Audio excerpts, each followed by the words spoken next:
support. The maestro, please! July ending strong due to a combination of some high-profile releases and record store day numbers, almost as strong as I wish my audio quality was, because I've yet to acoustically treat this room since the move. This'll be for the week of July 31st.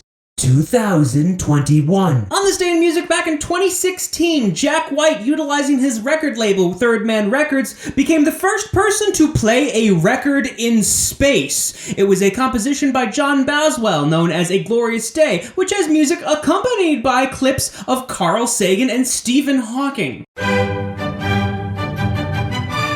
For once in my life, I have someone who needs me. This is a technically good album. The performance was done very well, but something doesn't sit right with me with this group specifically singing a bunch of Motown classics in an operatic style.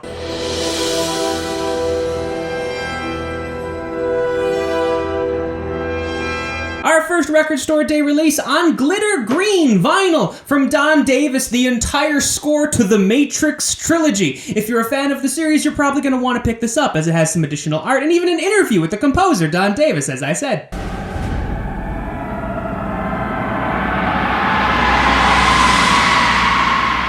Our second record store day release, selections from the soundtrack by James Horner to Aliens. For its 35th anniversary included are some still frames from the movie and some Sigourney Weaver key art. Don't mean a thing if it ain't got that swing.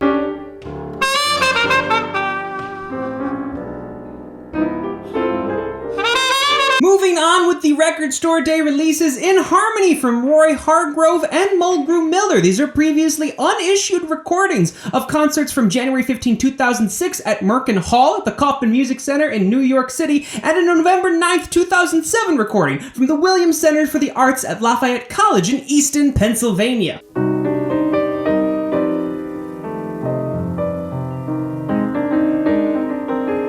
Even more record store day releases. This one, Bill Evans, 1969, from Hilversum in Amsterdam in the Netherlands, along with Eddie Gomez and Marty Morell. The big thing about this release is that it contains the only known recording of him playing Duke Ellington's I Let a Song Go Out of My Heart.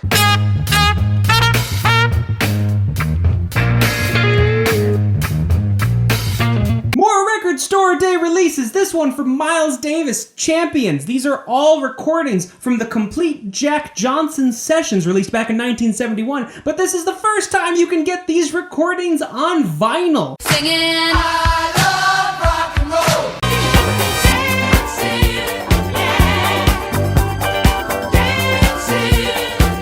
So this is an interesting one. The DGs are actually just the Foo Fighters under a different name, and the first half of this album is a bunch of covers of Bee Gees songs of all things. The back half of this album, though, is a bunch of live versions of songs from their album Medicine at Midnight. you're just looking down the blouse. Her follow-up album to her debut album, Immunity, released back in 2019, and the first time one of her albums is being released on a major label, Republic Records, given it is also still released through Fader as well. But if you give me just one night, you're gonna see me in a new light.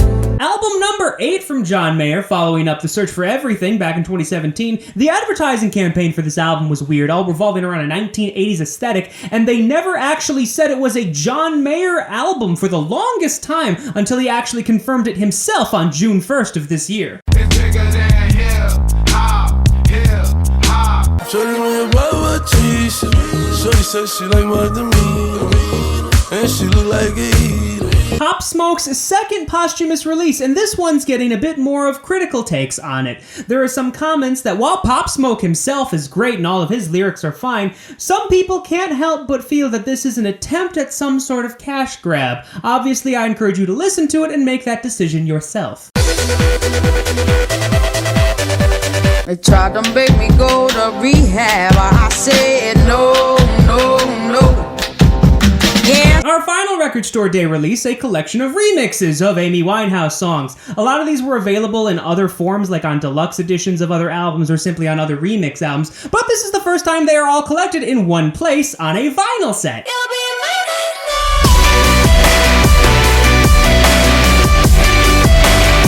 Studio album number 4 from ILLENIUM, and his first one now with 12 Tone Records. His previous one was with Astroworks, and the 2 before that were with Seeking Blue. Given all of those have also been released on Kasaya, he does seem to be changing labels an awful lot. And now I need some help from the maestro, please. I think I'm gonna stay right here tonight, cause I could be dangerous.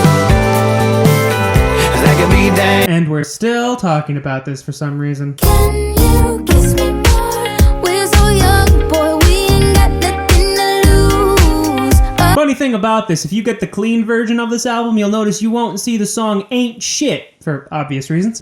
Got my driver's license last week, just like we always talked about. Well, as of this month, she has now exceeded 1.3 million sales with this album in the US, making it the most consumed album by a female artist and the second most overall. But if you give me just one night, you're gonna see me in a moonlight.